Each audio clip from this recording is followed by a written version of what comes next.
Hey guys, it's DAZZ back with another review. This time of the Melgeek Horus is indeed the first mouse from Melgeek. I've actually never even tried one of their keyboards before, but I've heard very good things, and this mouse sort of follows in that vein. It was actually a lot more impressive than I expected. It does come in at roughly $120, right in the same price range as like a brand new Lamzu mouse, so that is the quality standard I would expect it to live up to. The question here being, did it live up to that standard? Is this a mouse you're going to want on your desk? Let's find out. Here we have it, the Melgeek Horus. Again, the first mouse from Melgeek, as I mentioned in the intro. Price tag of $120, meaning the expectations for this mouse are pretty high. And I will say right off the bat, it did a pretty good job of meeting those expectations. This mouse did not disappoint. We really had no idea what to expect coming into a Melgeek mouse. Coming from the high quality keyboard world, we assumed they would do a very good job, and they did. Real quick on specs: 8K polling, 3950, armor and opticals, 24-step encoder in the scroll wheel. A different type of wireless technology. I was not able to confirm what it was, potentially Neuralink, not 100% sold on that. Nordic 54 chip for some longer battery life. And with that, let's jump into the implementation. All praise the mouse gods. This has armor on opticals as black refuses to focus. Send white mice, just a note. And these are very well implemented. Funny that I mentioned Lamzu at the price point because these almost remind me of the Lamzu Maya X clicks. They are extremely light to actuate. They still have a slight sharp tactility, not mushy, not spongy in any way. These are extremely well implemented armor on opticals. The best switch you can put in a mouse for clicks, in my opinion, and I will fight you on that. These feel amazing. A firm medium actuation here at the top, but very light and spammable at the bottom. Not too light, almost the perfect tensioning here. Side to side play, very minimal. Pre and post, right on point. These clicks are pristine. Remember, the scroll wheel defines steps a little bit on the louder side, not too heavy in the steps. Click is about a medium actuation, a bit stiffer than my preference. Relatively spammable, not the most spammable, but not really stiff. Not a scroll wheel that I'm going to complain about. Pretty good there. The side buttons, one area they could improve on. I do personally, like I've always said, enjoy glossy side buttons as they're a little bit more grippy, but for how long this mouse is, 124 millimeters, these could be a bit larger. For my grip, I like that they're more central. Some might like them a little bit further forward. As far as the actual side buttons themselves, though, there is very minimal back and forth wobble here. Not much pre-travel. They are extremely easy to spam. They rebound very, very well. Really good in use. There's a bit of post that can sink in there, but not too deep. So overall, well implemented side buttons. Again, just wish they were a little bit larger, but they are also nicely rounded, and you can see that helps them protrude from the shell. Coating on this is pretty good. I liken it to something like the Pulsar black coatings, no, but not quite as much of a fingerprint magnet. You can see here there is some fingerprint that gets picked up, but it's nothing crazy. It is rubberized, a bit on the sort of smoother, chalkier side. For my hand, it was very grippy, not like Razer Viper V3 Pro white grippy, but definitely a strong coating. I would say about 8 out of 10. Coming to the bottom of the mouse, the sensor is about dead center. If you do the measurements, it looks to be a bit further back here, so it's definitely not a further forward sensor position if that is your preference. I did not notice any issues in game, no long adjustment period. The skates themselves here are rounded black PTFE. They're decently thick. They're not bad, honestly, in glide. Like, they're relatively quick. This is a Jinsoku. The glide's pretty quick here. There's no issues as far as like stickiness, especially when changing directions. Overall, they're decent, although I just these days, especially with black skates, you can see all of that debris, dust that just sort of collects around the edges, just makes it look sort of dirty. If you look at the bottom of the mouse, doesn't look great in review, if I'm being honest. So any skate that sort of has that little barrier with the adhesive around the edges not catching that is appreciated. To me, I see black PTFE and I think not premium. That's not necessarily the case. Again, these skates are pretty okay, but I do like to lean on the side of speed. For example, these Westlab Dots PTFE are extremely quick. Just a quick show, complete tangent here.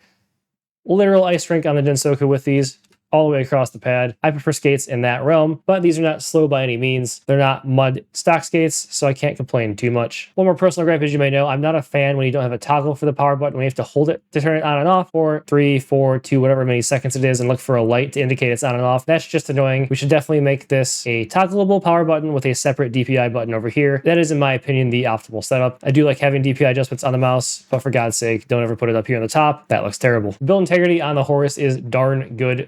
Very, very minimal side flex if you squeeze the heck out of the mouse. Nothing in around the clicks. Even this open bottom shell here, not really any flex there behind the sensor. Nothing on the top shell. It's built very, very well for how large and lightweight this mouse is. Very impressive. You can sort of see that larger, uniquely designed PCB reinforcing the shell in the front of the mouse, but even in the back here where it's mostly open, no issues. With flex, a strong pass. So overall, implementation-wise from Melgeek, they freaking nailed this mouse, which is again not a shell that I've seen before. Appears to be a self-designed designed mouse. The clicks are amazing. They make me want to keep coming back and using the mouse. The coating, very nice. No real complaints on the scroll wheel. Even the side buttons, though they're a little bit small, didn't cause any issues in game, and they're very well implemented, and the build integrity on point. So overall, again, implementation wise, Melgeek knocked it out of the park. As far as shape comparisons go, there is something to talk about here, and I'm going to draw what I think is a pretty interesting conclusion about what I think this model's after. But as you saw before, hump a little bit toward the back, very comfortable for claw, easy to palm. You can fingertip, but again, this peaks at 39 millimeters, which is pretty tall as far as hump goes, especially on knot and ergos. And then on the bottom here, there is a waist after this back flare, and then it stays pretty darn flat, an extremely safe shape, but not flat across the board like the GPX. That little bit of flare is nice to have there to rest in your palm and sort of give a spot for your thumb to rest as that taper begins here. But the first interesting shape comp I want to do is how this in some ways reminded me of the Hitscan Hyperlight, almost like a Hyperlight size 2 in some ways, but not every way. The overall top hump profile, how we drop off in the back, very, very similar. Obviously, click height here, not similar in any way. And then if you look here at the bottom, this is where they differentiate quite a bit because you have much more flare out on the back, whereas the Hyperlight is a very flat shape, although it does stay relatively flat in the front. So again, that reminded me as well of the Hyperlight while using the Horus. But again, the similarities here, the very safe shape across the board, and then the hump profile that was oddly similar across both mice. Not nearly a one-to-one scale up though by any means. And then of course, we're going to do a comparison here to the GPX. The GPX being 1 millimeter longer, not quite as tall, and obviously not nearly as wide. The bottom profile here will be where we get a clear differentiation, which again, it's the large back flare with an actual waist here on the Horus that differentiates before it tapers and just stays super flat across the rest of the mouse. Sort of like an LP1's taper, but obviously a much wider mouse in general. 66 millimeters is the total back width, which is quite high. And that's what differentiates it here from the GPX, which has got a little bit of that flare, but is generally just that flat potato shape across the board. And then obviously the GPX, slightly more of a mid hump with a much longer, more drawn out taper where it doesn't really drop down until here. And it's more sudden here on the Horus. These feel completely different in hand while being in a similar size range. And then just for comparison's sake, this is the X1 from ATK with the Viper shape. You can see also a longer mouse. Doesn't come to quite as defined as obviously the Horus comes to that almost more abruptly and then falls off again more quickly toward the front. And as you probably know, more flare out here on the back from the Viper than like a GPX, but still not as much as the Horus has. It really has a large rear end. And then as you probably know, most mice do have a bit of a flare back out on the front, whereas the Horus really does truly stay pretty flat. So overall, again, a very safe shape, not quite GPX-esque, a bit more flare here on the back, almost like a Maya. And apparently I'm just going to compare this to every single mouse in this shape range. It does have a similarity to the Maya with a larger back flare as well, but the Maya not only tapers in here, but has a little bit more of a curvature down or like taper down from top to bottom here, whereas the Horus stays relatively flat. And then again, a bit more of a flare out here on the front of the Maya X. And then once again, a more GPX-ish sort of hump profile here, not quite as slightly, I guess, pointy and defined as on the Horus. The performance on the Horus was an interesting one because anecdotally, I would have said it's perfect. There's no issues. Nothing really stood out to me. It felt very responsive and very good in both Kovacs on my 480 Hz OLED as well as in-game, mostly Crab Champions. The graph from Mouse Tester, specifically the update interval, was a unique one I've never really seen before. As you can see here on 2K, normalizing around 0.5 millisecond updates, a majority of the pulls were not at 0.5 milliseconds. They were in this 0.65 to 1 millisecond range. A large number of pulls that happened in the 1.4 millisecond range. This is with only the pyramid dongle, which I'll show you here in a bit, plugged in. I've never seen such a large distribution of pulls not actually be on where you would expect them to be. Like they're all above, below, like they're definitely just not, it's not a normal graph. Again, I didn't feel any issues in game, but this is very interesting to say the least. I also had the 20K competitive mode on for reasons just to test, and I took it off, and this was a very similar result that I got. So I just figured, let's see what 1K does. And what 1K did was look even worse, to be honest with you. So again, 1K, you expect a majority of pulls at the 1 millisecond interval, and they were congregating around 2, which is almost more like a 500 hertz pulling rate on 1K. So oddly enough, you almost had to go up like a whole set of pulling rates to get performance that was in line with what you'd expect here. As far as the testing results go, it's not something I've ever seen before. So I'm not really sure what's up here. I'll continue to talk and give feedback to Melgeek in the meantime. Again, no issues in game, but the graphs here a little bit on the concerning side. My overall thoughts here on the Horus, very, very good across the board. The mouse is implemented extremely well. I think the quality of the mouse as far as the physical QC implementation does actually match the sort of Lamzu quality we'd be looking for $120. I would like to see, again, slightly larger side buttons, maybe some more unique, some cool colorways besides just black and white. And then a slightly higher quality skate selection here would put this mouse completely over the top, but a very, very strong first entry here from Melgeek. Much better than I had expected, and I'm interested to see see if they take this pretty good implementation here overall to some more shapes here in the near future. Didn't expect to see me in the middle of the video, did ya? Here's the dongle because I forgot to talk about it. It's a sort of larger square, has this light in the middle. It sort of has a pyramid effect there because of how the inside is made. And again, displays whatever you decide to have a display there. It even has this little button on the back to toggle whatever you have selected. The WebDriver here does standard WebDriver things. Obviously, you can remap buttons. You can play around with what the light on the dongle does here. Polling rate, battery, DPI are your options. You can also mess around with the lighting. Performance-wise, DPI can go independent XY. Polling rate up to 8,000. Again, tested with the 20K FPS competitive mode on. Running a low LOD with no issues. You can also do the angle tuning should you want. And then they have angle sampling, ripple control as well. I asked if motion sync was always on, did not get an answer. Would assume that's the case, given that you cannot change it here in the software. And as you can see here, I tested this on the latest firmware. So I've got the Melgeek Horus completely stock, coming in at 50.3 grams. Pretty lightweight for the larger shell. Of course, with the open bottom. Get the top shell tapering down to 60.3 millimeters. Front grip width roughly 61.3 millimeters, with a back flare relatively large 66.5 millimeters, and a hump height of 38.8 millimeters. So that about sums it up for my thoughts on the Melgeek Horus. Again, a very well implemented mouse. I absolutely love the clicks, the feel in hand. The shape is very safe, very stable, a shape I could easily rock in like really any scenario and probably do pretty well with. There are only a few very slight gripes. Overall, a very strong offering from Melgeek. I like to point out a lot of companies break into the space, either copy a shell from someone else or just do a very poor job. Melgeek rose to the challenge on this occasion, and I absolutely love to see that. Please subscribe and like if you enjoyed the video. You can follow me on X at @Zach. Check out the Mousecast podcast, as well as my peripheral Discord server. And with that, we'll see you.